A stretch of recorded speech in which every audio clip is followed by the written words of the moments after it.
Hello दोस्तों, story Aditya YT में आपका स्वागत है। The devil's wife part 1 chapter 1 welcome fight. Delhi. Meera 25 साल की बेहद सिंपल और सादगी में भी इतनी खूबसूरत जिसे कोई एक बार देख ले तो कोई भी दिल दे बैठे। और वही अंशु, मीरा की चाइल्डहुड बेस्ट फ्रेंड। इनकी भी खूबसूरती का कोई जवाब नहीं, पर ये उतनी ही ये खुराफाती और शांत रखना इनकी डिक्शनरी में नहीं। दोनों ही एम्स की बेस्ट स्टूडेंट्स। और आज दोनों सुबह सुबह ही साथ गुरुद्वारा आई थी, बस एक मन्नत मांगना कि वो मब्स का ये लास्ट एग्जाम अच्छे से हो जाए। मीरा और अंशु दोनों कुछ देर वही परिसर में बैठ जाते हैं। मीरा को तो काफी अच्छा और शांतित फील हो रही थी, पर वही अंशु को काफी भूख लग रही थी। अब तो ये उसके बर्दाश्त के बाहर था। उसका बस चलता तो अभी के अभी मीरा को खींचते हुए बाहर ले जाकर पहले अपनी पेट पूजा करना चाहती थी। अपने पेट पर हाथ रख अंशु बहुत दर्द आभारी नजरों को मीरा को देख रही थी। तभी मीरा उठी जैसी उसे अंशु के मन की बात पता चल गई हो। मीरा अंशु के पास आते हुए बोली, चलो अंशु, नहीं तो हम एग्जाम पास लेने में लेट हो जाएंगे और तुम्हें भूख भी लगी होगी। मीरा की बात सुने अंशु अपनी चमकती आंखों से देखने लगी। वो झटके से उठी और मीरा का हाथ पकड़ बाहर की तरफ ले जाते हुआ बोली, तुम्हें भी पता है मुझे कितनी भूख लगी है और अब मेरे से बर्दाश्त नहीं हो रहा था। अगर तुम अब भी नहीं उठाती ना तो पक्का आज मेरा भूख के मारे की जान निकल जाती। अंशु ये सब एक ही सॉस में बोल गई। अंशु को ऐसा बोलता देख मीरा को हंसी आ गई, पर वो खुद को संभाल कर बोली, ठीक है अब चल तो रहे ना, बाहर चल कुछ खा लेना। अंशु है वो तो मैं खाऊंगी ही, वैसे भी अब इसने बहुत अत्याचार सहन कर लिया। अंशु अपने पेट पर हाथ फेरते हुए बोली। मीरा अंशु को एक चपत लगाते हुए बोली, सुधार जाओ मैडम, अब बच्ची नहीं रही आप। अंशु ने हंसते हुए अपनी दांतों तले दबाए और मीरा के साथ बाहर आ गई। बाहर आते ही अंशु को पानी पूरी वाला देखा। वो मीरा का हाथ पकड़ पानी पूरी वाले की तरफ भागी जैसे वो अभी कहीं चला जाएगा। जाते ही अंशु बोल पड़ी, भाई 2 प्लेट मेरे लिए मीठा तीखा मिक्स और इन मैडम को तीखा और थोड़ा जल्दी। पहले तो पानी पूरी वाला अंशु को देखता ही रहा गया, जैसे कोई अजूबा देख रहा हो। वहां खड़े लोग भी अंशु को अजीब नजरों से देखने लगे। मीरा अपना मुंह छुपाते हुई मन में ही बोली, मामम मैम मैं इसके साथ नहीं हूं। अंशु ने पहले मीरा को देख फिर चिढ़कर पानी पूरी वाले से बोली, इनको नहीं खाने पर मैं जरूर खाऊंगी और पैसे ये देगी आप, अब देंगे ये नहीं। तभी पानी पूरी वाले ने एक प्लेट अंशु की तरफ बध दी। अंशु की बातें सुन मीरा मुस्कुरा दी और बोली, ठीक है पैसे मैं दे दूंगी, अब गुस्सा मत हो। कुछ देर बाद अंशु का खाना बंद हुआ तो मीरा पैसे पूछी, कितने हुए भाई? तो पानी पूरी वाले ने अंशु देखते हुए बोला, जी मैडम 80 रुपए।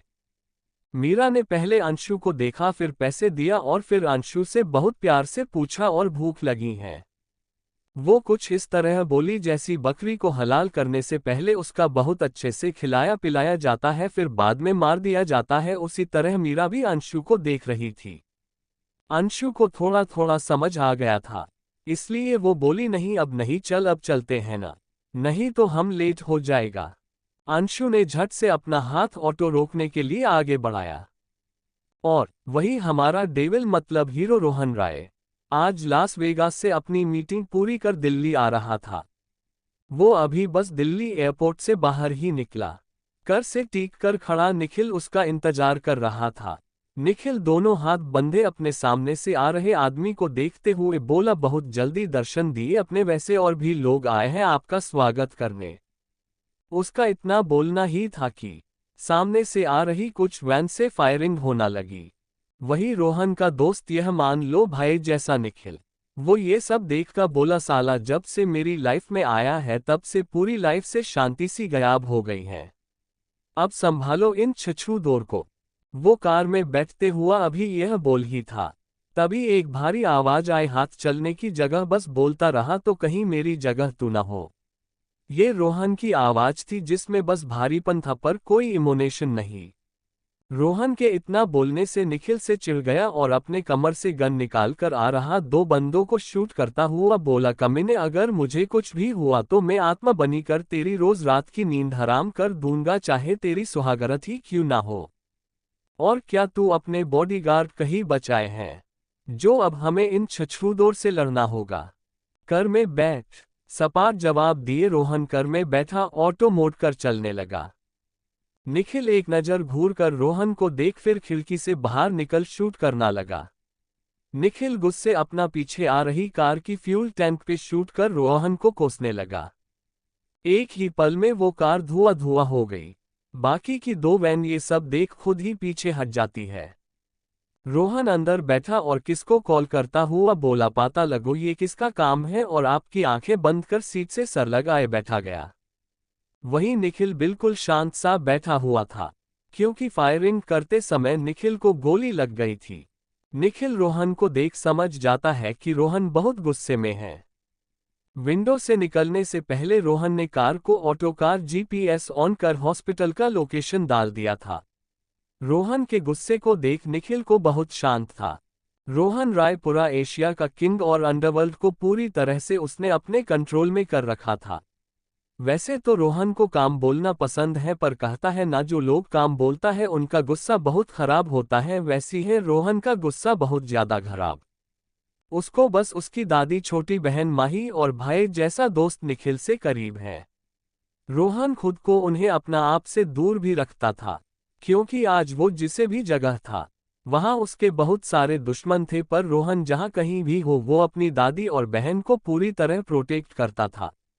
वहीं मीरा और अंशु कॉलेज पहुंचकर अपने एग्जाम पास लेकर हॉस्पिटल के लिए चली जाती है। उन दोनों को पहले हर किसी की तरह 6 महीने हेल्पिंग नर्स की ट्रेनिंग दी गई, लेकिन दोनों को कुछ दिन पहले ही ओपीडी में इमरजेंसी डॉक्टर की पोस्ट दे गई थी। दोनों को अब काफी अच्छा एक्सपीरियंस हो गया था।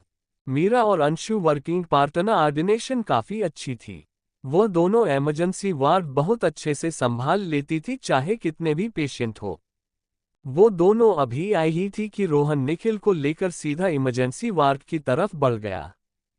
मीरा ने अभी बस चेंज कर चेयर पर बैठी थी कि इमरजेंसी वार्ड का डोर ओपन हुआ और सामने 2 लोगों अंदर आते दिखे। वो दोनों और कोई नहीं, रोहन और निखिल थे। चैप्टर 2 बेशम। मीरा हैरानी से कभी निखिल की तरफ देखती तो कभी रोहन के तरफ देखती। फ्लश्ड। वही रोहन बिना कोई एक्सप्रेशन से निखिल के पास खड़ा अपनी गहरी काली आंखों को उसी को देख रहा था। तो वही निखिल अपना सर झुकाए अपने में ही बड़बड़ाए जा रहा था। जल्लाद राक्षस कहीं का, एक तो खुद इसी की वजह से गोली लगी है, और देख तो ऐसा रहा है जैसे सारी गलती मेरी है जल्लाद कहीं का। तभी अंशु चेंजिंग रूम से बाहर आती हुए बोली, मीरू तुम्हारा इरिटेटिंग फोन काफी देर से बज रहा है, प्लीज जरा जाकर देखो यार, आखिर तुम्हें अब कौन याद कर रहा है। अंशु की बात सुन मीरा ने एक नज़र अपने सामने खड़े दोनों लड़कों पर न दौड़ाई, फिर वापस मुड़कर चेंजिंग रूम की तरफ बढ़ गई। अंशु बिना सामने देखे अपना कॉलर ठीक करते हुए सीधा जाकर चेयर पर बैठ गई। कुछ ही देर बाद उससे एहसास हुआ वो शायद अकेली नहीं है, तो उसने अपना सर ऊपर उठाया। उसकी नज़र सीधा रोहन पर पड़ी, और बस वह अपनी चमकती आंखों से रोहन को देखते ही रह गई। उसकी नज़रें बहुत प्यार से रोहन को देखे जा रही थी। रोहन ने block pants with white shirt पहना हुआ था, उसके पूरे बाल बेतरतीबी से बिखरे हुए थे। उसके वाइट शर्ट जिसकी ऊपर से 3 बटन खुले हुए था, जिससे उसकी मस्क्यूलर चेस्ट देख रही थी। वही उसके हाथों की बाजू आधा फोल्ड किया हुआ था, जिसे उसके दोनों हाथ की नसें उभार कर नजर आ रही थी। एक हाथ में महंगी घड़ी के साथ कुल मिलाकर वह बहुत हैंडसम लग रहा था। रोहन को जैसे एहसास हुआ कि कोई उसे घूरे आंखें जा रहा है। उसने अपनी नजरें उठाकर उस तरफ देख जहां अंशु बैठी हुई थी। रोहन की वो गहरी काली आंखें बहुत कोल्डली अंशु के आंखों में देखा, वो नजर डर से कांपा देने वाली थी। रोहन से आंखें मिलते ही अंशु एक पल के लिए डर से कांप गई। वो खुद को संभालते हुए अपने इमोशंस को कंट्रोल कर धीरे से बोली, excuse me sir, how can I help you. Nikhil जो तब से ये सब चुपचाप गुस्से से अंशु को रोहन को बहुत प्यार से देखते हुए देख रहा था, रोहन के कुछ बोलने से पहले ही अपना नाटक शुरू कर दिया। निखिल दर्द से कहराते हुए दर्द भरे चेहरे से बोला, पेशेंट मैं हूं। तब कहीं जाकर अंशु का रोहन से ध्यान टूटा। वह असमंजस से रोहन से नजरें हटा उसके बगल में खड़े लड़के को देखे। वह गुस्से से भरी आवाज में बोली, तुम ममा। निखिल भी अपने चेहरे पर छोटी सी शैतानी मुस्कान देते हुए बहुत ही बेचारी आवाज में बोला, जी है मैं। अंशु गुस्से से, क्या क्या तुम में शर्म नाम की चीज है भी कि नहीं? ओ सॉरी सॉरी, ये भी क्या सवाल पूछ रही हूं मैं तुमसे। तुम में शर्म होती तो इतनी बेइज्जती के बाद भी किसी लड़की का इस तरह तो पीछा नहीं करते। Look of Triumph. वैसे एक बात बताओ, शर्म तो आई नहीं, पर क्या तुम्हारे अंदर बिल्कुल भी सेल्फ रिस्पेक्ट भी नहीं है? निखिल कुछ बोलने को हुआ कि अंशु ने उसे फिर रोक दिया और खुद ही बोलने लगी। अब ये क्या नया ड्रामा लगा रखा है तुमने, और तुम जहां कर क्या रहे हो? देखो प्लीज, ये मेरा वर्किंग प्लेस है, मैं सच में यहाँ कोई ड्रामा नहीं चाहती। वो बिना रुके बस बोलती जा रही थी। तभी उसकी नजर अनायास ही निखिल के बाजू पर पड़ी। निखिल के बाजू से रिसता खून देख वह बिल्कुल चुप हो गई और उसकी नजरें निखिल के बाजू पर ही जम गई। वह जैसे सब भूल कर अपने प्रोफेशन में ढल गई। वह निखिल की बाजू देखने लगी। उसे एहसास हुआ ये कोई ड्रामा नहीं था। अब उससे थोड़ा गिल्टी फील हुआ पे निखिल के चेहरे पर नजर पड़ते ही वो फिर फ्रस्ट्रेट हो गई। उसे थोड़ा अफसोस हुआ, पर वो निखिल से बहुत चिढ़ी हुई थी। इसलिए माफी मांगने का ख्याल उसे एक बार आया तो था, पर अपने सामने निखिल को देखते हैं खुद को रोक ली। शायद अगर निखिल के जगह कोई और होता तो वह कब का माफी मांग चुकी होती।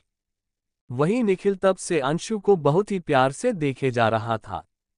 अंशु थोड़ा गुस्से से अपनी चेयर से उठते हुए बिना निखिल से नजरें मिलाए ऑर्डरिंग टोन में निखिल को स्ट्रेचर पर बैठने को बोल उसी की तरफ बढ़ गई। करीब से बाजू देखने पर वह थोड़ी हैरानी हुई।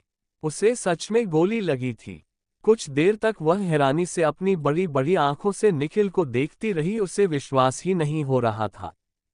फिर वह पीछे मुड़ी और रोहन से बोली, बहुत ही प्रोफेशनल वे में, आप इनके रिलेटिव है या नहीं इससे कोई फर्क नहीं पड़ता, पर आपको यही रुकना पड़ेगा। और अगर आप इनके रिलेटिव नहीं है तो आप इनके रिलेटिव को बुला ले प्लीज। इन्हें गोली लगी है and I am sorry sir, पर यह पुलिस केस है। जब तक पुलिस नहीं आ जाती तब तक हम इनका ट्रीटमेंट नहीं कर सकते। तभी पीछे से मीरा की आवाज आई, पहले पेशेंट की जान जरूरी है, चाहे कैसा भी केस क्यों ना हो। मीरा के ऐसे बोलता देख अंशु पीछे मुड़ी। अंशु बोली, पर मीरा। वह बस इतना ही बोल पाई थी कि मीरा बोली, तुम जाओ बाकी की फॉर्मेलिटी पूरी करो, पेशेंट को मैं देखती हूँ। आल वहां खड़ा रोहन ये सब देखता रहा, पर पता नहीं क्यों मीरा को देखकर उसका गुस्सा बिल्कुल शांत हो चुका था। उसकी आंखें जो अब तक गुस्से से आग उगल रही थी, साथ ही उस हैंडसम से चेहरे पर बिल्कुल कोल्ड एक्सप्रेशंस थे। वही अब उसकी आंखों में एक प्यारी सी चमक थी। अब उसके चेहरे के एक्सप्रेशन थोड़े नर्म हुए। मीरा ने निखिल की बाजू को ध्यान से देखा और उस पर उसकी बाजू को देखते हुए बोली, you are so lucky mister, गोली बस छूकर ही निकली है। मीरा ने बहुत ध्यान से उसकी बाजू साफ करी और पट्टी बांध थी। इसके आगे मीरा कुछ बोल पाती, तभी वहां पुलिस आ गई। पुलिस ने जब रोहन को देखा तो वो खुद ही समझ गई कि मजरा क्या है। पुलिस कमलेश रोहन से बहुत के रेस्पेक्टली बोला, सर आपको पुलिस स्टेशन आने की जरूरत नहीं है। हम समझ गए, आप बस चिंता मुक्त रहें। हम सब सैंडल कर लेंगे, आप घर जा सकते हैं। मीरा जो अभी कुछ लिख रही थी उसके हाथ वही रुक गए। उसने अपनी हैरान भरी नजरों से एक पल पुलिस को देखा, अनायास ही उसकी नजरें रोहन पर आ गई। वही रोहन न जाने कब से उसे ही देख रहा था। रोहन के नजरों से नजर मिलते ही मीरा ने अपना सर नीचे कर लिया। उसके कान गरम से होने लगे था, उसके हाथ में पकड़ा पेन पसीने से पूरी तरह भीग चुका था। तब तक अंशु भी आ गई थी। उसने आखिरी बात पुलिस के मुंह से सुन ली थी, वह भी मीरा के तरह खुद भी हैरान रह गई। चैप्टर 3 अंशु और निखिल की झड़प। अंशु का भी मीरा जैसा हाल था कि तभी निखिल की आवाज आई, निखिल अरे ओ मेरी जंगली बिल्ली, टीयर्स ऑफ जॉय। मैंने तुम्हें कितना मिस किया मेरी प्यारी जंगली बिल्ली, स्माइलिंग कैट फेस, पर तुम्हें देखकर बिल्कुल भी ही नहीं लगा रहा कि तुम्हें मेरी याद भी आई होगी। देखो मेरा कितना खून बह गया, मैं कितना ज्यादा कमजोर हो गया हूं। अब तो तुम्हें ही मेरा अच्छे से ख्याल रखना होगा। वैसी भी तुम्हारे सिवा मेरा है ही कौन। निखिल ये सब बोलते हुए बहुत ही उदास लगा रहा था। निखिल को ऐसा किसी बेचारे की तरह एक्टिंग करते बोलता देख अंशु का पारा हाई हो चुका था। अंशु गुस्से से अपने अपने दांतों को चबाते हुए बोली, क्या तुम्हारी आंखें खराब हो गई हैं जंगली बिल्ली, मैं क्या तुम्हें जानवर दिखाई देती हूँ? निखिल बहुत ही मासूम भरी आवाज में बोला, नहीं तो तुम कोई जंगली बिल्ली थोड़ी हो, बल्कि तुम तो मेरी प्यारी सी जंगली बिल्ली हो, smiling cat face kissing cat. Anshu, अच्छा तो अगर मैं जंगली बिल्ली हूं तो तुम बंदर हो।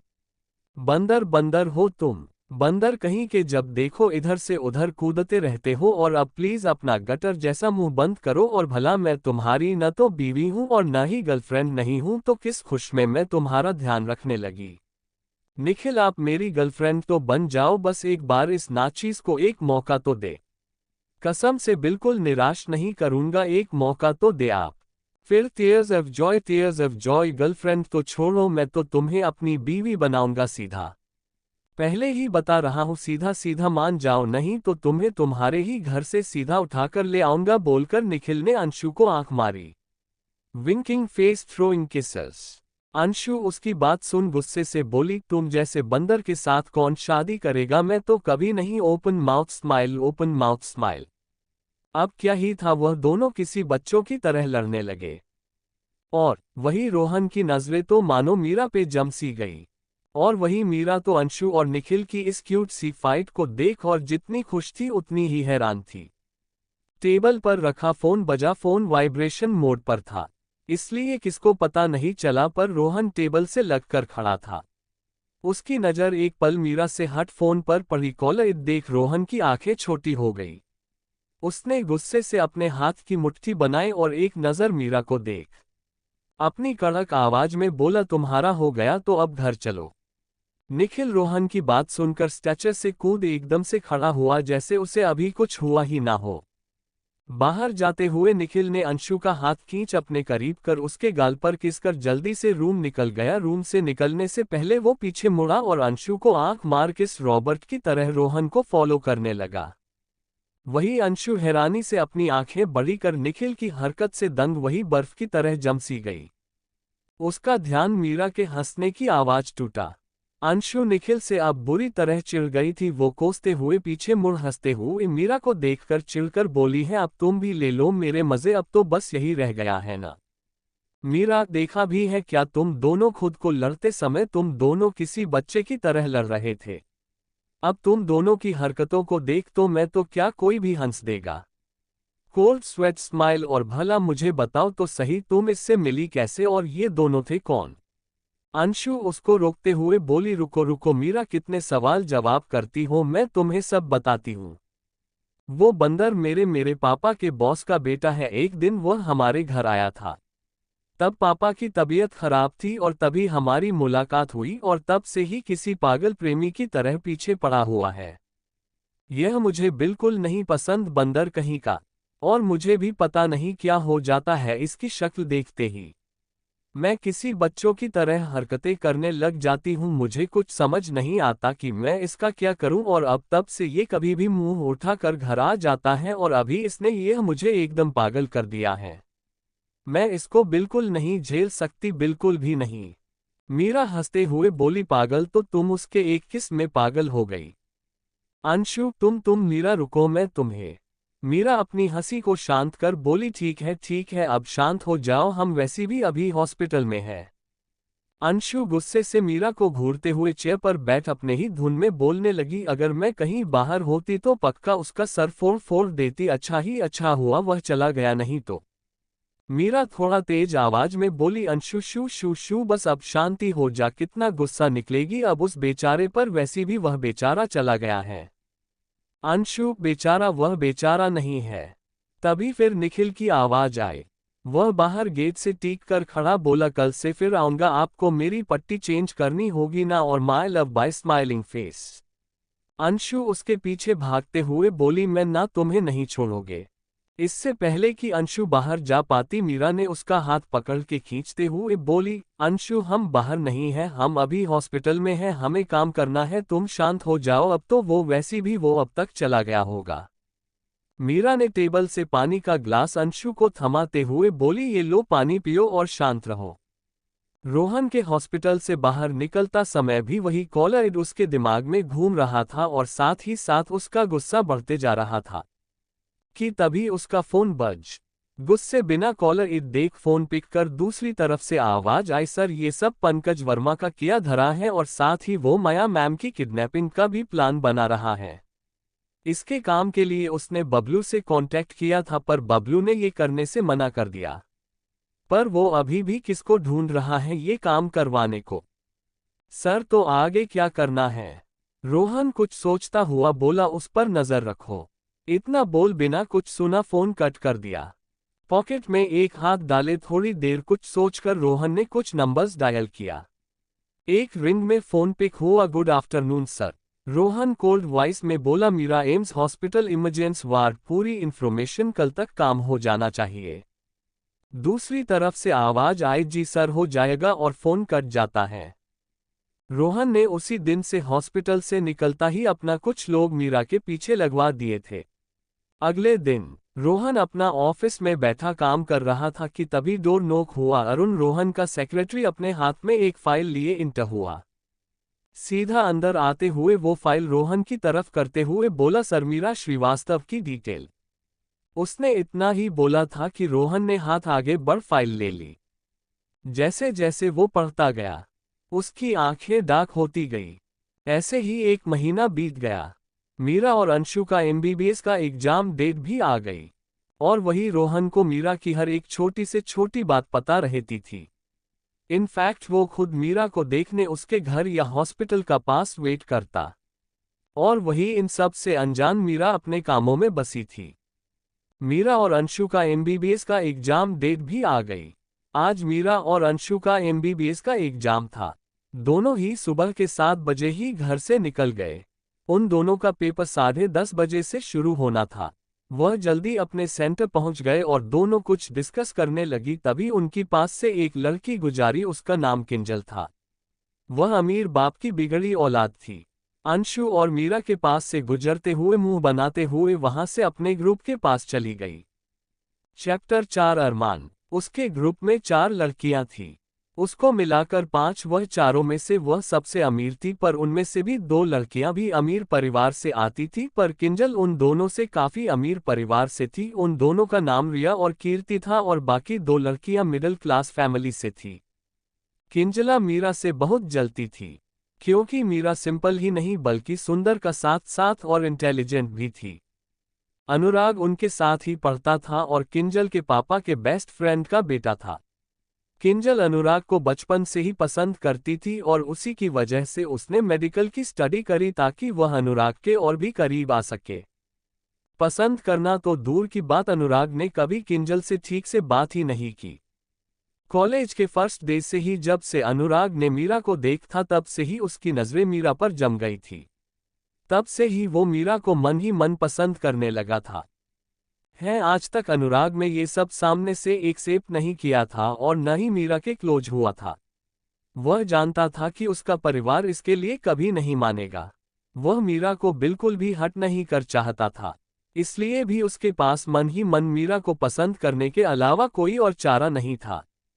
पर जिन नजरों से वो मीरा को देखता था उनसे ही कोई भी उसके फीलिंग्स को अच्छे से बता सकता था। किंजल ने अनुराग को पाने की बहुत कोशिशें की, यहाँ तक कि उसने खुद अनुराग को अपने बेड तक लाने की कोशिश की और वो एक हद तक अपने प्लान में कामयाब भी हो गई। पर जो भी कुछ उसने उस वक्त वो अनुराग के मुंह से सुना तब से ही उसे मीरा से नफरत सी हो गई। किंजल अपने दोस्तों के पास आकर बोली, कितने पढ़ाकू लोग हैं, लगता है यही टॉप करेंगे। तभी उसकी एक फ्रेंड कीर्ति बोली, तो क्या हुआ, वह इंटेलिजेंट है पर तुमसे ज्यादा नहीं, इस बार किंजल टॉप तो तुम ही करोगी। तभी कोई और बोली, मुझे तुम पर पूरा विश्वास है, तुम ज्यादा कुछ मत सोचो, और वैसे भी वह दोनों तुम्हारे कॉम्पिटिटर कहलाने लायक भी नहीं, तो तुम चिंता मत करो। वहां और बाकी सब भी चापलूसी भरी आवाज में बोले, बिल्कुल बिल्कुल। कुछ ही देर में पेपर का टाइम हो गया। सभी बच्चे अपनी अपनी क्लास में चले गए। पेपर खत्म 2:30 बजे होना था। वहीं दूसरी तरफ एक आलीशान कमरे में एक औरत बेसुध सी मशीनों से घिरी लेटी हुई थी। उसके सामने एक आदमी उन्हें गौर से देख रहा था। तभी वहां एक आदमी आया और उस दूसरे आदमी के कंधे पर हाथ रखते हुए बोला, भाई। वह आदमी कोई और नहीं बल्कि रोहन था और दूसरा आदमी उसका छोटा भाई अरमान था। फ्लैशबैक। आज से ठीक 12 साल पहले रोहन ने तब बिजनेस वर्ल्ड में अपने कदम ही रखे थे कि तभी राय परिवार में बहुत कुछ हुआ। अरमान और उसकी मां अनिता राय जल्दबाजी में लंदन से इंडिया आए थे। उन्हें किसी ने खबर दी और कुछ ऐसे सबूत दिए जिससे उन्हें इंडिया आना ही पड़ा। ये घिनौनी चाल थी जो उनकी बहन और उसके पति ने रांची थी। साजिश के तहत उन दोनों का इंडिया में आते ही एक्सीडेंट हो गया। उस एक्सीडेंट को हुए आज पूरे 12 साल बीत चुके थे, पर अनिता राय तब से आज तक कोमा में ही थी और उसी दौरान राजेश राय रोहन के पिता भी गायब हो गए। राजेश राय का आज तक कोई अता पता ही नहीं था। एक्सीडेंट में अरमान को ज्यादा चोट नहीं आई थी। हाँ, उसके एक पैर फ्रैक्चर हो गया था और कुछ छोटी छोटी चोट आई थी। आज 12 साल हो गए थे। न तो राजेश राय का कोई पता ना चला और न ही अनीता राय कोमा से बाहर आए। फ्लैशबैक एंड अरमान भाई, आपको बहुत देर हो चुका, अब आपको घर जाना चाहिए। माही और दादी माँ आपका इंतजार कर रही होगी। और हैं, प्लीज माही को हमारे बारे में बताना मत भूलना। प्लीज भाई, मुझे माही और दादी की बहुत याद आ रही है। प्लीज आप उससे एक बार मिलवा दो। रोहन कुछ देर सोचते हुए बोला, तुम दोनों का बर्थडे आ रहा है। उसके एक दिन पहले ही तुम माही से मिल सकते हो। इतना बोलते ही रोहन वहां से चला गया। 1 घंटे बाद राय विला। रात हो चुका था जब रोहन विला में एंट्री हुआ, तब दादी माँ और माही हॉल में बैठे इंतजार कर रहे थे। दादी माँ, ये लड़का मेरी जान लेकर ही मानेगा, पता नहीं पूरा दिन कहाँ गायब है। माही, दादी माँ आप तो जानती ही हैं भाई को। दादी माँ गुस्से से घूर कर एक नजर माही को देख तो माही बिल्कुल शांत हो गई। वही दादी माँ गुस्से से हॉल का चाकर लगने लगी। कुछ देर बाद भारी कदमों के चलने की आवाज आई। रोहन बड़े कदम लेते हुए अंदर आ रहा था। उसके चेहरे से कोई भी भाव का पता लगा पाना बेहद मुश्किल था। रोहन हॉल से होता हुए सब कुछ इग्नोर कर अपने रूम की तरफ बढ़ा ही था कि तभी दादी की तेज आवाज आए। दादी माँ, किधर थे आप बरखुरदार, आज तो आप कंपनी भी नहीं गए। रोहन बिना पीछे मुड़े आगे बढ़ते हुए बोला, मिलते हैं डिनर पर। दादी माँ गुस्से से अपनी उंगली रोहन के तरफ, ये लड़का। माही दादी को पकड़ उन्हें सोफे पर बिठाते हुए बोली, शांत शांत दादी माँ, उन्हें फोर्स मत कीजिए, वो खुद ही बता देंगे, वैसे भी बहुत मुश्किल से ही घर आते हैं भाई। अब तो वैसे भी अब तो वो घर आ गए, तो अब आप गुस्सा करना बंद कर और चले, डिनर करते भाई भी सीधा वही आएंगे। डिनर के बाद रोहन के रूम में, माही भाई आप जब तक मुझे माँ से नहीं मिलवा देते मैं अपना बर्थडे नहीं मनाऊंगी। यह मेरा बर्थडे गिफ्ट समझकर ही मुझे माँ से मिलवा दीजिए। मुझे और कुछ नहीं चाहिए भाई, प्लीज प्लीज। रोहन कुछ सोचते हुए बोला, ठीक है, मैं तुम्हें तुम्हारे बर्थडे से एक दिन पहले माँ से मिलवाने ले जाऊंगा, पर आज नहीं। ये बात दादी को पता नहीं चलनी चाहिए कि माँ जिंदा है। ये बोलकर और कुछ माही की बात सुने रोहन वहां से निकल गया। इधर मीरा घर पहुंची, उसे अंदर से रुद्र जी और सुनीता जी, रुद्र जी उसके पिता का नाम और सुनीता जी उसके माँ का नाम की बातें करने की आवाजें आ रही थी। मीरा अभी गेट पर ही थी कि उसे उनकी कुछ बातें सुन वो वही जम सी गई। कुछ देर बाद वह बिना कुछ सोचे समझे घर के बाहर चलती चली गई। मीरा बेसुध सी चलते चलते कब सड़क पर आ गई उससे खुद भी पता नहीं चला। आंखों से आंसू किसी झरने की तरह बहे जा रहे थे। आसपास से आती जाती गाड़ियां और लोगों पर उसका बिल्कुल ध्यान नहीं था। आते जाते लोग उसे देख हैरान थे। चलते चलते मीरा बीच सड़क पर आ गई। तभी सामने से आ रही गाड़ी, उसकी स्पीड काफी थी। तभी किसने पीछे से मीरा को खींच सड़क के कोनों में ले आया। मीरा का एक्सीडेंट होते होते बचा कोई था जिसने मीरा को पकड़ अपनी बाहों में खींच लिया था। वह कोई और नहीं बल्कि रोहन था। मीरा को देखना रोहन की एक आदत बन गया था। वह रोज रात को मीरा के घर बाहर आकर गाड़ी में बैठ उसे बालकनी में देखता था। आज भी रोहन मीरा के घर के काफी करीब बाहर गाड़ी में बैठा था, तभी उसकी नजर मीरा पर गई। ये देख रोहन को बहुत अजीब लगा, क्योंकि अभी तो उसने मीरा को अंदर जाते देखा था, तो फिर इतनी जल्दी और वो भी उन्हीं कपड़ों में और बैग के साथ वापस जाते देख रोहन भी बिना कुछ सोचे मीरा के पीछे पीछे चलने लगा। वही मीरा जो बेसुध सी चलती जा रही थी। रोहन को ये सब बहुत ही ज्यादा अजीब लगा रहा था। उसे समझ में नहीं आया कि हुआ क्या। जब उसने मीरा को रोते देखा तो उसे बहुत गुस्सा आया। वह बिना आवाज किए फिर भी बस मीरा के पीछे चलता गया। जैसे ही मीरा उस कार के आगे आई, रोहन ने मीरा को हाथों से पकड़ अपनी तरफ खींच लिया। मीरा उसकी बाहों में आते ही उसके सीने पर सर रख फफक फफक कर रो पड़ी। मीरा को तो जैसे कोई होश ही नहीं था। रोहन मीरा की ऐसी हालत देख उसे गोद में उठा लिया और सीधा अपनी कार की तरफ चल पड़। ऐसा क्या हुआ था 12 साल पहले रोहन के माता पिता के साथ, और मीरा ने ऐसे भी क्या सुना। चैप्टर 5 रोहन का मीरा के लिए चिंता करना। कार के पास आते ही रोहन ने मीरा को कार की बैक सीट पर बैठने की कोशिश की, पर मीरा को तो मानो जैसे कोई होश ही नहीं था। मीरा ने कसकर रोहन को पकड़ हुआ था, वह रोहन को छोड़ ही नहीं रही थी। रोहन को मजबूर होकर मीरा के साथ ही बैंक सीट पर अपने गोद में मीरा को लिए बैठना पड़। वहीं मीरा अपनी ही धुन में रोहन के सीने पर सर रखे अभी भी रो रही थी। वही रोहन मीरा को इस तरह देखकर बेचैन होने लगा था। वो मीरा के रोने का कारण जानना चाहता था, पर मीरा की ऐसी हालत देख उसे कुछ भी पूछा भी नहीं जा रहा था।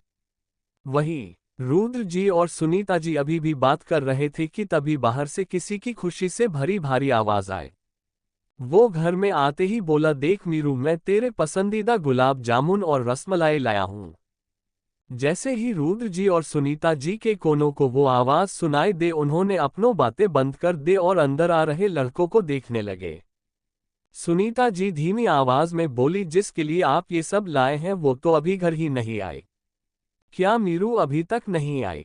पर 9 से भी ज्यादा हो चुके, और अगर कभी मीरू को लेट भी हो तो वो अब तक तो घर आ ही जाती है। अनिकेत रुद्र जी और सुनीता जी का बड़ा बेटा के ऐसा बोलने से रुद्र जी और सुनीता जी भी थोड़े टेंशन में आ गए। रुद्र जी ने पास ही रखे टेबल से अपना फोन लिया और मीरा को कॉल करने लगे। पूरी कॉल के बाद भी कॉल पिक नहीं हुई। वही कार में मीरा अब भी रोहन के सीने से लगी हुई थी। रोहन को फोन की रिंगटोन सुनी दे, पर फिर रोहन ने उससे बहुत ही बुरी तरह इग्नोर कर दिया और अपना पूरा ध्यान अपने गोद में बैठी लड़की पर लगा लिया। वो मीरा के बालों में बहुत प्यार से उंगलियां फेरने लगा। अनिकेत ने कुछ सोचते हुए किसको कॉल किया। कॉल 3-4 रिंग में ही उठा ली गई। दूसरी तरफ से चुलबुली सी आवाज आए, हेलो भाई, कैसे हैं आप? अनिकेत, मैं ठीक हूँ, तुम बताओ तुम कैसी हो और क्या मीरू तुम्हारे साथ है? अंशु थोड़ा हैरानी से, जी नहीं भाई, मैं तो घर पर हूँ। हम दोनों तो वही रोज की टाइमिंग पर ही साथ ही घर के लिए निकल गए थे। अब तक तो मीरू को भी घर पहुंच जाना चाहिए था। अनिकेत इतना सुनकर बोलता है, ठीक है तुम चिंता मत करो, मैं देखता हूँ। इससे पहले कि अंकित फोन कट करता, अंशु तेजी से बोली, भाई मैं अभी घर आती हूँ। अनिकेत अंशु को समझाते हुए बोला, अंशु समझो काफी रात हो चुकी है, तुम्हें आना की जरूरत नहीं है।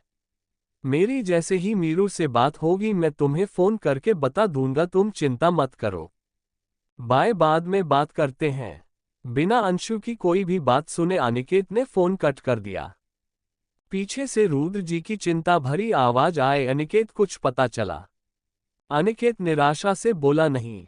रुद्र जी और सुनीता जी अनिकेत की बात सुन काफी टेंशन में आ गए।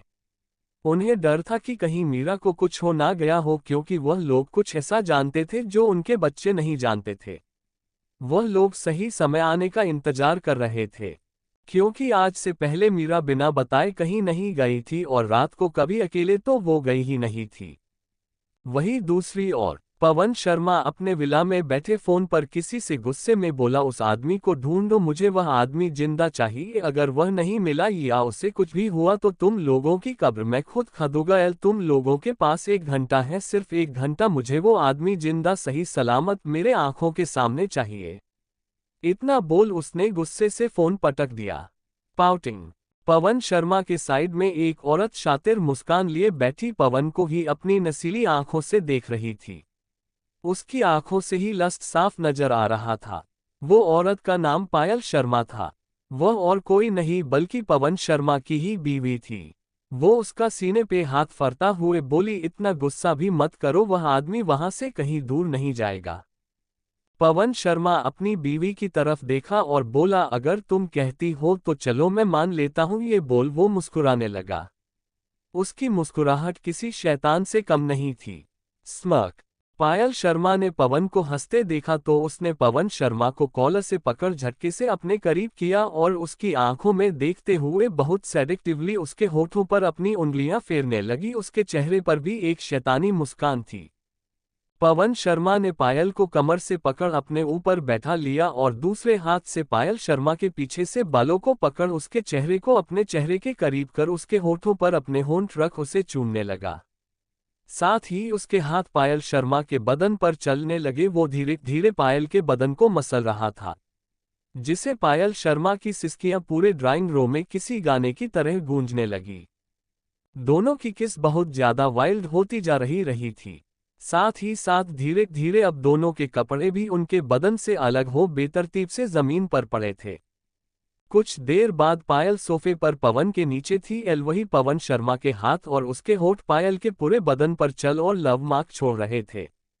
उनके लव मेकिंग की आवाजें पूरे हॉल में गूंज रही थी। दोनों के लव मेकिंग के बीच हॉल में रखा लैंडलाइन पर कॉल आए, पर दोनों अपने लव सेशन से इतने बिजी थे कि दोनों ने ही वो कॉल सुनी पर पिक नहीं किया और एक दूसरे में ही लगे रहे। कुछ देर बाद कॉल कट हो गई और फिर कुछ ही देर बाद दोबारा कॉल आए, पर अब पवन शर्मा को चिढ़ होने लगी थी। उसने पायल को किस करते हुए अपने गोद में लिया और टेबल पर पड़े फोन को पिक किया। दूसरी तरफ से आवाज आई, बॉस हमें वह आदमी मिल गया है पर उसके सर पर कुछ चोटें आई हैं और वह अभी बेहोश है। ये सुना थी पवन शर्मा जो भी कर रहा था सब रोक दिया और किसी स्काइको की तरह जोर जोर से हंसने लगा और बिना कुछ भी बोले कॉल कट कर दी। पवन को ऐसे हंसते देख पायल उसे देखने लगी। पवन ने पायल अपने बदन से चिपका लिया और उसके कान पर किस करते हुए बोला, लेट्स कंटिन्यू। इतना बोल वो पायल के कानों को चूमता हुआ उसके गर्दन को चूमने लगा। दोनों एक बार फिर अपने लव सेशन में खो गए। कार में मीरा रोते रोते रोहन के सीने पर सर रख सो गई। वही रोहन मीरा के बालों को अब भी हल्के हल्के से सहला रहा था और मन ही मन सोती हुई मीरा को देख बोला, जितनी मासूम हो उतनी ही शांति भरी तुम्हारी जिंदगी नहीं। तुम्हें खुद को स्ट्रांग करना होगा, बहुत स्ट्रांग करना होगा। इतना बोल रोहन ने मीरा के माथे को प्यार से चूमा और उसे बहुत प्यार से देखने लगा। Throwing kisses smiling face. कुछ ही देर बाद मीरा एक आलीशान कमरे में सो रही थी। वही खड़ा रोहन उसका सुकून भरे चेहरे को देख रहा था, जो किसे छोटे से बच्चा की तरह लगा रहा था। उससे ऐसे देख कोई ये नहीं बोला सकता था कि कुछ समय पहले इसी लड़की ने रो रोकर खुद का बुरा हाल कर लिया था और अब smile with a hello. Rohan ने मीरा कुछ देर ऐसे ही देखा और फिर मीरा माथे को चूमा और उस रूम से बाहर चला गया। इधर अनिकत को मीरा का मैसेज आया। मैसेज कुछ इस तरह था, सॉरी भाई, श्रेया आज हॉस्पिटल नहीं आ पाएगी, इसलिए उसकी शिफ्ट पे मैं काम कर रही हूँ। बाकी बात कल सुबह घर आ करेंगे, आप चिंता मत कीजिएगा। And good night. मैसेज पढ़ पहले तो अनिकत को थोड़ा शक हुआ पर थोड़ी देर बाद खुद को समझा लिया। क्या पता मीरा सच बोल रही हो, पर जो भी हो मीरा ठीक है, बस यही काफी था उसका लिया। बाकी वो कल खुद ही मीरा से पूछ लेगा। ये सोचते हुआ उसने घर में सबको बता दिया कि मीरा श्रेया की नाइट शिफ्ट का काम कर रही है। ये सुनते ही कि मीरा ठीक है तब जाके कहीं रुद्र जी और सुनीता जी को शांति हुई, वरना उनको लोगों की तो जैसी सांस ही अटक गई हुई थी। क्या है रोहन और मीरा के बीच? रोहन ऐसा भी क्या जानता है मीरा का बारे में? कौन है पवन शर्मा के कैद में?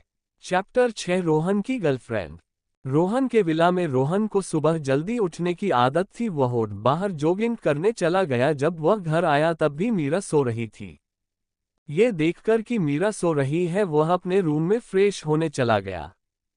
कुछ ही देर में मीरा की आंखें खुली। कुछ देर तक सीलिंग को घूरने के बाद उसने दोबारा अपनी आंखें बंद कर ली, पर कुछ ही देर में उसे एहसास हुआ कि वह अपने घर पर नहीं है। वह एकदम से बेड से उठी और इधर उधर देखने लगी। खुद को ठीक पाकर वह थोड़ी शांत हुई। कुछ सोचते हुए वह कल रात की बातें याद करने लगी। जब उसे याद आया कि उसका एक्सीडेंट होने वाला था पर किसी ने उसे अपनी बाहों में खींच लिया था बिना देखे कि वह कौन है, उसके सीने पर सर रख रोने लगी। वो अपने सर पर मारते हुए बोली, मीरू तू भी कितनी पागल है। इतना सोचते ही वह रूम से बाहर निकल इधर उधर स्तब्ध सी देखने लगी। तभी रोहन अपने रूम से रेडी होकर बाहर निकला। उसकी नज़र सीधा मीरा पर गई जो रेलिंग से टीक करे विला को निहारे जा रही थी। कुछ देर ऐसे ही मीरा को देखने के बाद वह मीरा की तरह चल पड़ता है। वही मीरा को तो कुछ होश ही नहीं था। रोहन मीरा के पास आते ही बोला, तुम अब ठीक हो? मीरा को जैसे शौक से लगा, वह पीछे मुड़ी और रोहन को देख चौंक गई। उसे समझ नहीं आ रहा था कि वह क्या बोले। कुछ देर ऐसे ही रोहन को देखने के बाद वह धीरे से अपना सिर हिलाते हुए बोली, मैं ठीक हूँ, मरी कर मदद करने के लिए आपका शुक्रिया। इतना बोलकर वह पीछे मुड़ी और जाने लगी। तभी उसे याद आएगी यह घर उसका नहीं है। वे पीछे मुड़ रोहन से बोली, क्या आप मुझे मेरे घर छोड़ देंगे? रोहन सीरियस होते हुए बोला, हाँ मैं छोड़ दूंगा, पहले अपने रूम में जाओ, फ्रेश हो जाओ, तुम्हारे लिए कुछ कपड़े मंगवा दिए हैं वो पहन लेना और नीचे आकर ब्रेकफास्ट कर लो, फिर मैं तुम्हें तुम्हारे घर छोड़ दूंगा। इतना बोल रोहन बिना मीरा की बात सुन वहां से नीचे चला गया। मेरा अपना सर खोज लाते हुए रोहन को जाते हुए देख बोली, खड़ूस स्मक। रोहन अभी नीचे आया ही था कि उससे बाहर से अपनी बहन माही की आवाज आई। रोहन थोड़ा चौंक गया क्योंकि माही बिना बताए उसके अपने विला में तो नहीं आती थी। इस बार माही अकेले नहीं बल्कि दादी के साथ आई थी। अंदर आते ही दादी कड़क आवाज में बोली, रोहन मुझे तुम्हारी कोई ना नहीं सुनी है, और रोहन को एक तस्वीर देते हुए बोली, आज 10 बजे तुम्हें इस लड़की के साथ डेट पर जाना है। रोहन अपनी भौहें को चढ़ाते हुए बोला, दादी माँ मेरे पास ये सब करने का फालतू टाइम नहीं है। रोहन ने बस इतना ही कहा था कि दादी माँ ने उसको अपनी छड़ी से मारते हुए बोली, नालायक लड़के, टीयर्स ऑफ जॉय ग्रिन, मुझे तुम्हारे काम से कोई मतलब नहीं, मुझे नहीं पता तुम्हें कैसे करोगे। तुम्हें आज 10 बजे इस लड़की से मिलना जाना ही है पड़ेगा। अगर तुम इस लड़की से मिलने नहीं गए तो तुम याद रखना, मैं तुम्हें कभी भी मेन राय विला नहीं आने दूंगी और ना ही माही से मिलने दूंगी। इधर माही जो रोहन को ऐसा पिटता देख हंसे जा रही थी। Tears of Joy, tears of Joy. Rohan अपनी एक नज़र माही की तरफ घुमाए और अपने कोल्ड नज़रों से देखा। इससे पहले कि वह कुछ बोल पाता दादी माँ उससे अपनी छड़ी से दोबारा मारते हुए बोली, माही को अपनी इन शैतानी नज़रों से डराने की जरूरत नहीं है, खुद तो शैतान के राजा से कम नहीं हो और मेरी प्यारी सी बच्ची को डराने की कोशिश कर रहे हो। Cold sweat smile. तभी ऊपर से मीरा की प्यारी सी आवाज आई, देखें हम तैयार हो गए हैं, प्लीज अब आप हमें घर छोड़ दें। जब दादी माँ और माही ने किसी लड़की की आवाज सुनी तो वह दोनों भी हैरान भरी नजरों से ऊपर से आती मीरा को देखने लगे। मीरा ने ब्लू कलर का अनारकली सूट पहना हुआ था, मेकअप के नाम पे आंखें में काजल लगाया था, वो इतनी सादगी में भी बहुत प्यारी लग रही थी। मीरा को देखकर दादी माँ और माही की आंखें चमक गई। इतने में मीरा रोहन के सामने आ खड़ी हुई, प्लीज अब आप हम घर छोड़ दे। इससे आगे मीरा रोहन से कुछ और कहे पाती रोहन की दादी मीरा के सामने आकर उसे देखने लगी और बोली, क्या तुम मेरे इस नालायक पोते की गर्लफ्रेंड हो? पहले तो मीरा को कुछ समझ नहीं आया, पर इससे पहले कि मीरा कुछ बोल पाती रोहन मीरा को अपनी तरफ खींचते हुए बोला, हाँ यह मेरी गर्लफ्रेंड है। मीरा रोहन के ऐसे बोलने पर उससे घूर घूर कर देखने लगी जैसे कोई पागल हो। मीरा अपनी साफी दे पाती कि तभी रोहन अपनी कड़क आवाज में बोला, अगर आप दोनों का हो गया हो तो क्या हम दोनों को कुछ प्राइवेसी मिल सकती है? दादी तो ये जानकर ही हैरान थी कि उनके नालायक पोते की पहले से ही गर्लफ्रेंड है, और अब तो रोहन ने ये बोलकर हैरान कर दिया कि उन दोनों को प्राइवेसी चाहिए। भला उनका पोता कब से इतना रोमांटिक होने लगा? उसे तो किसी लड़की का आसपास बिल्कुल पसंद नहीं था, तो फिर आज उसकी गर्लफ्रेंड कहाँ से आ टपकी? फिर वह मन में सोचते हुए बोली, जो भी है चलो, इसकी गर्लफ्रेंड तो है, नहीं तो पता नहीं क्या होता हमारे वंश का।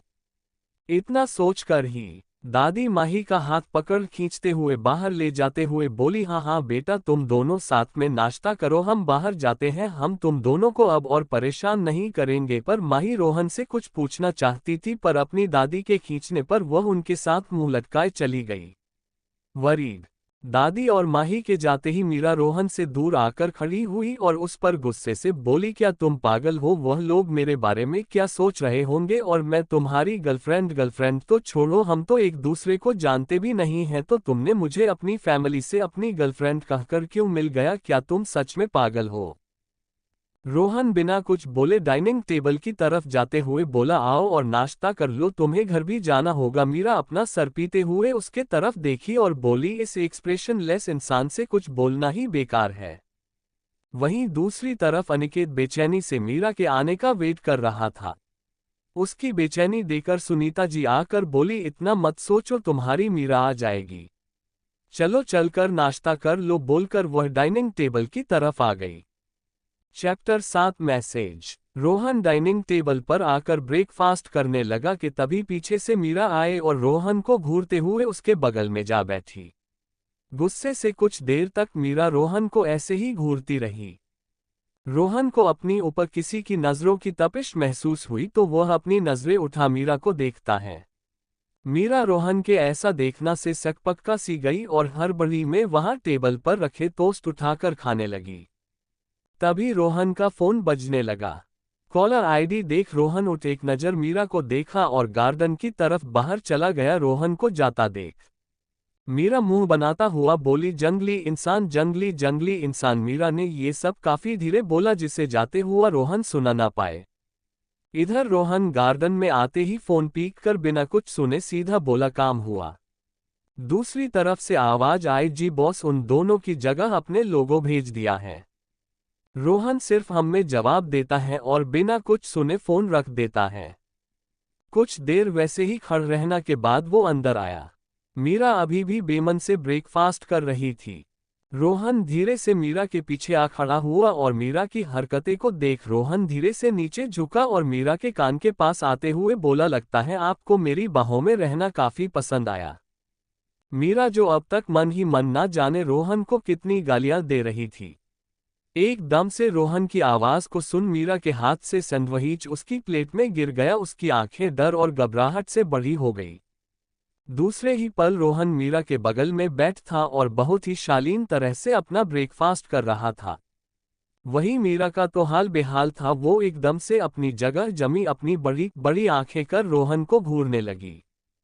कुछ देर बाद भी जब मीरा की नजरें रोहन से नहीं हटी तो रोहन ने भी अपना सर उठा लिया और मीरा को ही देखते हुए बोला, miss, do you any problem. एक फिर रोहन की आवाज सुन मीरा हकलाते हुए बोली, वो अभी तुम ही थे ना, तुम ना ही मेरे कान के पास अभी कुछ बोला था ना। मीरा की बात सुनते ही रोहन की आंखें छोटी छोटी हो गई। वो मीरा को अजीब नजरों से देखने लगा। मीरा की हालत पहले से खराब थी और अब तो रोहन के ऐसे घूरने से वो बहुत अनकंफर्टेबल फील कर रही थी। उसका दिल इतना तेज धड़क रहा था कि उसे खुद अपने दिल के धड़कने की आवाज सुनाई दे रही थी। मीरा को अब अपने किया हुए सवाल पर ही गुस्सा आने लगा था। मीरा ने शर्म से अपना सर नीचे कर और धीरे धीरे अपना ब्रेकफास्ट करने लगी। उसका चेहरा शर्मा से पूरी तरह लाल हो चुका था। वहीं रोहन को मीरा का ऐसे शर्मा जाना बहुत अब भी अच्छा लग रहा था। उसके चेहरे पर भी छोटी सी स्माइल आ गई, पर स्माइल मीरा देख ही नहीं पाए। कुछ देर बाद रोहन का ब्रेकफास्ट हो चुका था।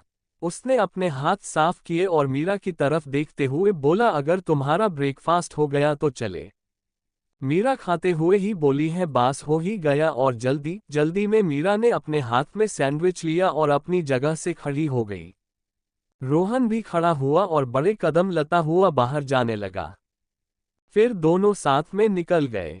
वहीं दूसरी तरफ दादी माँ मीरा को लेकर काफी खुश और एक्साइटेड थी। वो अपने एक्साइटमेंट को छुपा ही नहीं पा रही थी। इस एक्साइटमेंट में दादी माँ माही से बोली, मीरा कितनी प्यारी बच्ची है ना, तुम्हें अच्छी लगी माही? पर मुझे अभी भी तुम्हारे नालायक भाई पर बहुत गुस्सा आ रहा है। उस नालायक लड़के को हम पहले ही बता देना चाहिए था कि उसकी इतनी प्यारी गर्लफ्रेंड है। अगर उस लड़के ने पहले ही बता दिया होता तो हमने उनकी कब की शादी करवा दिया होते और आज हमारे पास हमारे गोद में 1-2 हमारे परपोते भी होते। वहीं माही तो जैसी दादी माँ से नाराज थी वो कुछ भी नहीं बोल रही थी। दादी को भी समझ आया गया कि माही उनसे नाराज है। वो माही को समझते हुआ बोली, बेटा थोड़ा तो समझो, तुम्हारे भाई की अब जाके तो कोई गर्लफ्रेंड बनी है और अगर हम दोनों वहीं पर रहता तो शायद वो दोनों अनकंफर्टेबल फील करते। अभी हम इन दोनों को थोड़ा टाइम देने चाहिए। माही अब भी कुछ नहीं बोली। इससे पहले दादी माँ कुछ और बोलती माही अपनी रूखी आवाज में बोली, कुमार अंकल आप मुझे पहले कॉलेज छोड़ दे, फिर दादी को जहाँ भी जाना हो आप ले जाएगा। दादी माँ समझ रही थी कि माही उनसे काफी नाराज है। वो दोबारा समझता हुए बोली, अच्छा ठीक है, हम मानते हैं हमारी गलती है, हमें आपको आपके भाई के साथ छोड़ देना चाहिए था। फिर वे अपनी रुवासी आवाज में बोली, वैस भी ना आपका भाई हमारी सुनता है और अब आप भी हमारी ना सुने, आप दोनों अब हमको परेशान करना बंद करें, नहीं तो हम भी आप दोनों को छोड़कर चले जाएंगे। वे अभी इतनी ही बोली थी कि माही बोली, हो गया आपका ड्रामा दादी माँ, अब आप किसी बच्ची की तरह नहीं लगा रही हैं, इसलिए आपको बड़ी दादी अभी भी छोटी बच्ची बोलती हैं। ग्रिन। बड़ी दादी हमारी दादी माँ की बड़ी बहन है जो कभी कभी मिलना आती रहती है। तभी कार रुकती है तो कुमार अंकल बोले, माही बेटा हम कॉलेज पहुंच गए। ओके अंकल और दादी माँ आप सीधा घर जाए, हम शाम को मिलता है, चलो बाय, और है हम आपसे नाराज नहीं हैं। इतना बोला वो कार से उतर कॉलेज की तरफ निकल पड़ती हैं। माही के जाते ही दादी माँ एकदम सीरिया हो गई। अब तक दादी माँ का ऑरा एकदम बदल चुका था। दादी माँ कड़क आवाज में बोली, कुमार हमें उस जगह ले चलो। इतना सुनते ही कुमार ने एक नया फोन दादी को देता हुआ बोला, मैम इसमें वही सिम है और अपना जो बोला था वो सब भी है इस फोन में। दादी, बहुत अच्छा। और फोन ऑन करते कि उन्होंने किसी को कॉल किया। कॉल 2 ही रिंग में कॉल उठा ली गई। दूसरी तरफ से आवाज आई, मैं बस 20 मिनट में पहुंचा जाऊंगी। दादी, हम इधर रोहन की कार में। मीरा जैसे ही अपना फोन ऑन करती है तो मैसेज की जैसे बाढ़ ही आ जाती है। लास्ट मैसेज भाई का था जिसमें लिखा था, मीरू जब भी फ्री हो मुझे कॉल करना। मीरा अनिकेत मैसेज ओपन करती है। भेजे गए मैसेज को पढ़कर वह हैरान हो जाती है। उसे याद नहीं कि ये मैसेज उसने कब भेजा और कब उसने श्रेया की शिफ्ट ली। मीरा बहुत हैरान थी कि तभी रोहन की आवाज आए। रोहन बोला, कल तुम रोते रोते सो गई थी, तुम्हारे फोन बार बार बज रहा था, इसलिए मैंने ही तुम्हारी तरफ से यह मैसेज भेज दिया। सच तो ये था, ये मैसेज रोहन नहीं बल्कि उसका सेक्रेटरी अरुण ने किया था। फ्लैशबैक। मीरा सो गई थी कि तभी अंशु का कॉल आया, फिर कुछ ही देर बाद अनिकेत का कॉल आया। अनिकेत ने कई बार कॉल किया। रोहन अनिकेत के बार बार कॉल करने से बुरी तरह से चिढ़ गया था। उसने मीरा का फोन साइलेंट कर दिया। वह फोन रखने ही वाला था कि अनिकेत का मैसेज आया, जिसे देख रोहन की दोनों भौहें जुड़ गई। ऐसे ही कुछ देर सोचने के बाद वह मैसेज टाइप करने लगा। पहले उसने लिखा, मैं अभी बाहर हूं, पर उसे सही नहीं लगा तो कट कर दिया। ऐसे ही 3 से 6 बार मैसेज टाइप किया, पर हर बार उसे हर मैसेज में कुछ न कुछ कमी या गलत लगता तो काट देता। रोहन अब खुद बहुत इरिटेटेड हो गया था। Tears of Joy, tears of Joy. तभी रोहन के सेक्रेटरी अरुण का कॉल आया। रोहन के पिक करते ही उधर दूसरी तरफ से आवाज आई। अपने सेक्रेटरी की बात सुनकर रोहन कुछ सोचते बोला, जो भी फाइल है लेकर अभी के अभी मेरे विला आओ। अरुण कुछ ही देर में उसके विला आ गया। अरुण के कुछ बोलने से पहले ही रोहन अपनी रूखी और कड़क आवाज में पूछ पड़ा, एक बात बताओ, अगर तुम्हारी गर्लफ्रेंड तुम्हारे साथ है और तुम नहीं चाहते कि उसके परिवार वालों को पता चले कि वह तुम्हारे साथ है, तो तुम उन्हें क्या बोलोगे? रोहन एक ही सांस में ये बोल पड़ा और अरुण की तरफ आशा भरी नजरों से देखने लगा। पहले तो अरुण रोहन को हैरान भरी नजरों से देखने लगा। उसे समझ ही नहीं आया कि उसके सामने बैठा आदमी उसका खुद का वही खड़ूस बॉस है जो कि इस राक्षस से कम नहीं, या उसके बॉस की जगह कोई और। 5 मिनट्स बीत गए थे, पर अरुण अभी भी हैरान वही खड़ा रोहन को अपनी फटी आंखों से देख रहा था। तभी रोहन की दोबारा कड़क आवाज आई, बोलोगे भी या फिर? इतने में ही अरुण होश में आते हुए बोला, जी जी बॉस, मम्मा मेरी कोई गर्लफ्रेंड नहीं है और ना थी। Tears of Joy, tears of Joy, tears of Joy, tears of Joy. पर हाँ, अगर ऐसी कोई सिचुएशन होती तो मैं कोई बहाना बनाने को सोचता। रोहन बोला, बहाना? और वो क्या? अरुण, जैसे कि मेरी गर्लफ्रेंड मेरे साथ नहीं बल्कि अपने फ्रेंड के घर है और उसके साथ ग्रुप स्टडी कर रही है और शायद घर नहीं आ पाएगी और आज वही उसके घर पर रहोगी। रोहन थोड़ा सोचते हुए मीरा का फोन उसकी तरफ कर देता है और बोलता है, इस मैसेज के लिए टाइप करो। अरुण फोन को देख फिर हैरान हो गया। वो एक नज़र फोन को देखता और फिर अपने सामने किसी महाराज की तरह बैठे रोहन को देखता। रोहन, मैसेज। अरुण जी सर। फिर अरुण ने बहुत ध्यान से फोन को फिर सामने बैठे अपने बॉस रोहन राय को देख और रोशनी एक्सप्रेशन को देख जल्दी से टेबल से फोन को उठा लिया। अरुण थोड़ा झिझकते हुए, सर क्या ये वही है जिनके बारे में आपने पूरी इंफॉर्मेशन निकलवाई थी? रोहन हामी में जवाब देता है। अरुण फिर कुछ सोचते हुए मैसेज टाइप कर रोहन को फोन पकड़ा देता है। रोहन मैसेज पढ़ काफी सेटिस्फाई था और बिना अरुण की तरफ देख बोला, गुड, अब तुम्हारा काम हो गया, तुम अब जा सकते हो। और वह उठकर वहां से अपने रूम की तरफ चला गया। Cold sweat smile. अरुण बस उससे हैरानी भरी नजरों से देखता रह गया और मन ही मन सोच रही था कि क्या था ये, क्या अभी जो थोड़े देर पहले उसका सामने बैठा इंसान उसका वही खड़ूस राक्षस बॉस था। आज अरुण बहुत हैरान था पर वो कुछ कर नहीं सकता था। वह ऐसा सोचते हुए चला गया। फ्लश्ड फ्लैशबैक एंड मीरा को रोहन का ऐसे मैसेज करना अच्छा नहीं लगता, पर कुछ सोचकर मीरा कुछ भी नहीं बोलती और वह चुपचाप बाहर खिड़की से आती जाती गाड़ियों को देखने लगते हैं कि तभी कुछ सोचकर मीरा एकदम से रोहन की तरफ मुड़ और एक एक शब्द गुस्से से बोलती है, तुम्हें मेरे फोन का पासवर्ड कैसे पता चल? रोहन मुस्कुराते हुए मीरा के हाथ को पकड़ बोला, ये तो काफी आसान था। मीरा ने रोहन से अपना हाथ छुड़ाया और वापस से अपना सर दूसरी तरफ फेर लिया और कल जो भी हुआ उनके बारे में सोचने लगती है। बाहर देखते हुए मीरा को एहसास हुए कि अपने घर के काफी करीब आ गई हैं, तो मीरा रोहन को अपने घर से थोड़ी दूरी पर कार रोकने को कहती है। इस पर रोहन उस अजीब नजरों से देखने लगा। इस पर मीरा रोहन को समझते हुए बोली, मैं नहीं चाहती कि कोई भी हम दोनों को देखे और कुछ भी गलत सोचे, and thank you so much for helping me. इतना बोल वो कार से उतरी और सीधा अपने घर के तरफ चली पड़ी। रोहन मीरा को तब तक देखता रहा जब तक वो उसकी आंखों से ओझल न हो गई। मीरा को घर के अंदर जाते ही रोहन भी चला गया। मीरा घर के अंदर आते ही पता नहीं क्यों पर उसकी आंखों से अपना आप ही आंसू आ जाते हैं। डाइनिंग टेबल पे खाना लगाती हुई सुनीता जी के नजर अनायास ही मीरा पर चली जाती हैं। पहले तो सुनीता जी मीरा को देख खुश हो जाती हैं, पर जैसे ही वो मीरा को रोते हुए देखती हैं वे कुछ बोल पाती मीरा दौड़ते हुए सुनीता जी के गले से लग जाती हैं। जैसे ही मीरा अपने माँ के गले से लगती है उसका रोना और भी बढ़ जाता है। वहीं दूसरी तरफ रुद्र जी ने जो अखबार पढ़ रहे थे वह मीरा को रोता देख हैरान हो जाते हैं और वो उठकर मीरा के पास आते हुए बोला, क्या हुआ हमारी मीरू को? वो मीरा के सिर पर हाथ फेरते हुए बोले तो मीरा अपनी आंसू भरी आंखों से रुद्र जी को देखते हुए अपने रुंधे हुए गले से बोली, पापा वो बस इतना ही बोल पाई थी।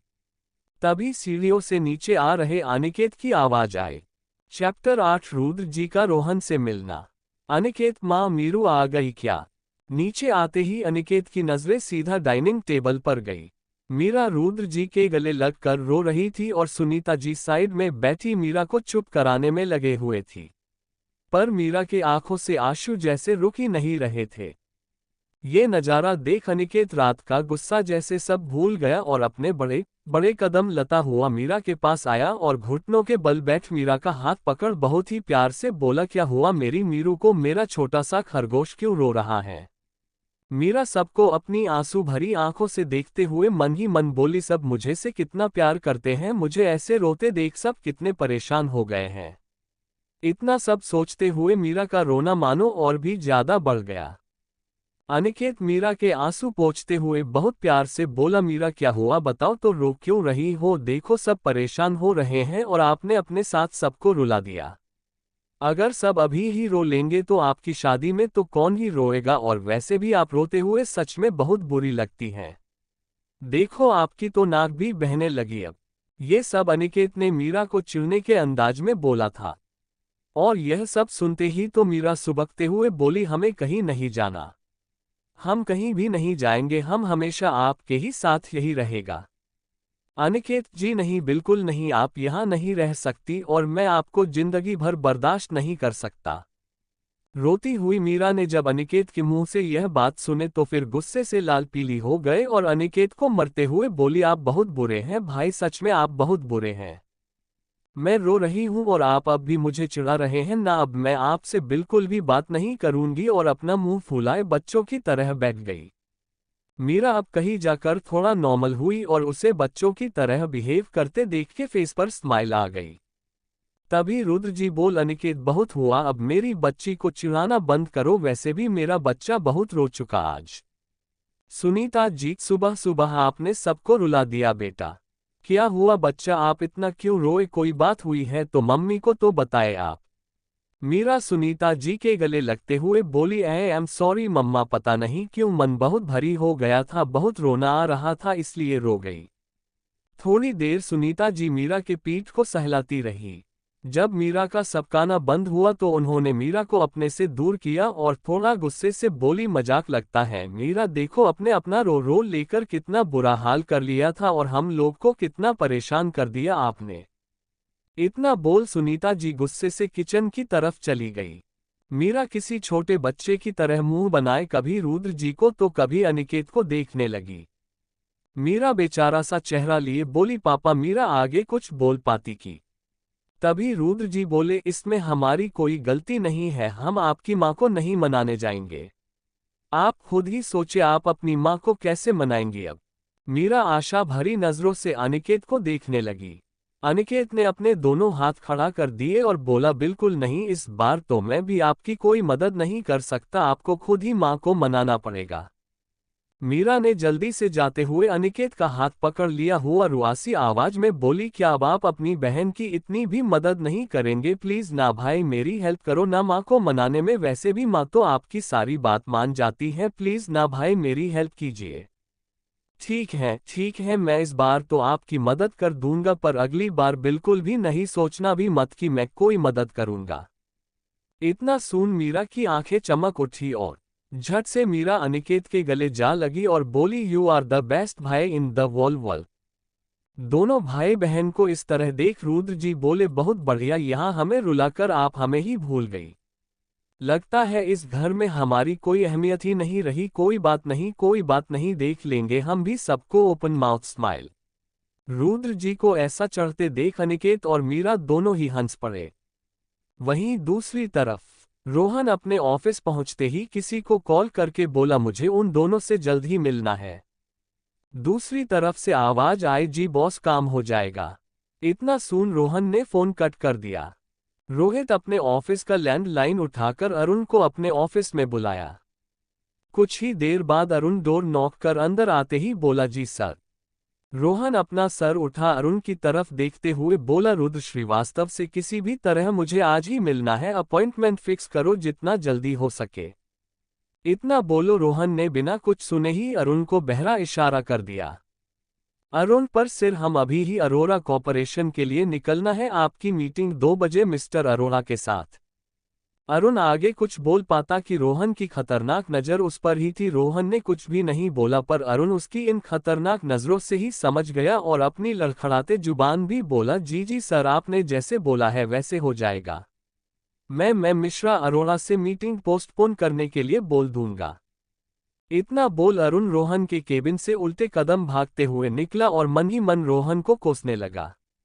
है बिल्कुल, मार्केट जाओ और इनके लिए रुद्र श्रीवास्तव को ले आओ, मतलब ये पागल सन की आदमी को पहले नहीं बोलना था, सब एंड टाइम पर याद आता है, और अब इनके लिए मीटिंग भी कैंसिल कराओ। फेयरफुल। कुछ घंटे बाद रोहन का ऑफिस। अरुण डोर नॉक कर बाहर रोहन के जवाब का वेट करे लगा।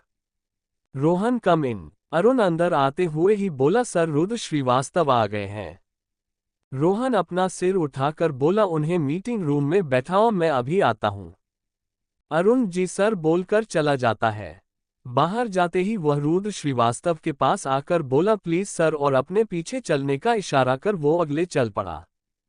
कुछ ही देर रुद्र जी अरुण के साथ मीटिंग रूम में थे। अरुण उनसे बोला, सर आप अभी बैठे हैं, सर अभी आ रहे हैं। रुद्र जी अपनी सोच में डूब गए थे कि आखिर रोहन राय को उनसे क्या काम। वे अभी अपनी सोच में ही डूबे थे कि उनका फोन बजने लगा। अपना फोन देखते हैं ही उनकी आंखें सिकुड़ सी जाती हैं। कुछ देर ऐसे ही फोन को घूरने के बाद अपना फोन उठाते हुए बोले, हेलो। दूसरी तरफ से आधेड़ उम्र की एक औरत की आवाज आई, तुम्हारे पिता की तबीयत काफी खराब है, वह तुमसे और तुम्हारे परिवार से मिलना चाहते हैं। पिछले सभी बातों को भूल, एक बार तो अपने पिता से मिल लो। कुछ देर दूसरी तरह से कोई आवाज नहीं आई और रुद्र जी ने भी कुछ भी नहीं बोला। कुछ पल की शांति के बाद